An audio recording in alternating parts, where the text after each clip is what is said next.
एक व्यक्ति मैं छत पे खड़ा था, नीचे सब्जी का मार्केट था। एक दादाजी 5 पैसे के कम कराने के लिए 10 ठेलों पर घूमे हैं टमाटर। मैं ऊपर से देख रहा हूँ, ठंड का समय था। मैं देखो ये कूंजड़े बेचारे कछार ठंड में कांप रहे हैं और सेठ जी 5 रुपए के कारण से, 5 पैसे के कारण से इतने घूम रहे हैं।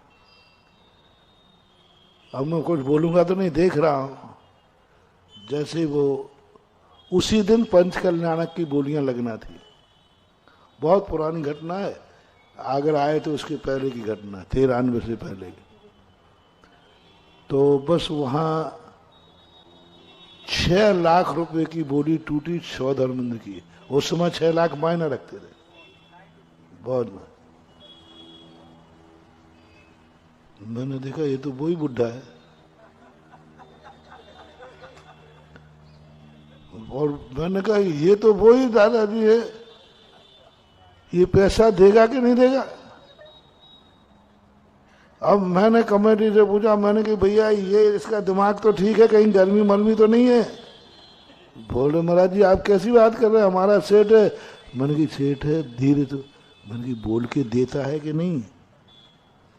कमेटी कहते महाराज जी कैसी बात कर रहे हैं आप, आपको क्या हो गया। नहीं नहीं मैं पूछ रहा हूं। बोले महाराज जी ये वो सेठ है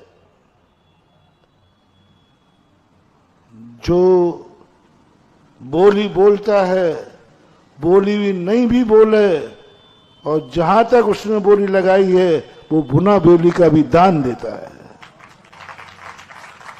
मान लो 6 लाख से ऊपर की बोली चली जाती और उसकी शक्ति कितनी की थी, 6 लाख की, तो भली 7 लाख वाले बोली ले जाए, लेकिन ये 6 लाख रुपया तो लाके देगा ही देगा, बिना बोली के देगा। उसका नियम था कि मेरे मुंह से जो निकल गया वो तो मैं दूंगा। तो मैंने कहा कि भैया अब मुझे थोड़ी सी शर्मी लगी कि मैं किस गलत। तो मैंने सोचा कहीं ऐसा नहीं हो कि एक ही शक्ल के 2 व्यक्ति हों। तो मैं चुपचाप, मैंने कहा अच्छा कोई बात नहीं। ऐसे से अरे महाराज इनका दान यानी बैंक में रिजर्व रखा हुआ है, हम तो इनसे दान देते हैं तो लेते नहीं है कि यहां रख के क्या करूंगा सेठ जी के पास, ठीक है, लेते नहीं। और दान को इतना आपके मन में ऐसा कैसे संदेह हुआ।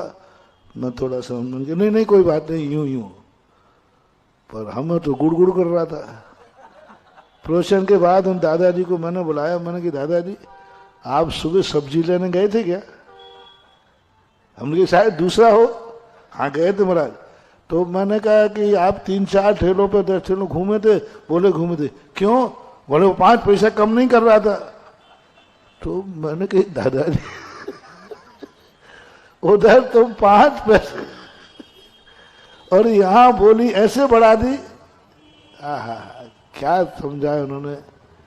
महाराज जी वो 5 पैसा किसमें जाता और ये किसमें जा रहा है। यहाँ तो हम खजाना खोल दें तो कम है, और वहाँ 1 रुपया। तब मैंने सोचा ओहो ये है जैनियों का स्वभाव। जब कर्म की और पाप की बात आए तो 5 रुपया बचाएगा, 5 पैसा बचाएगा, और धर्म की जब बात आए तो लाखों यूं बहा देगा जैसे पानी, कोई कीमत ही नहीं।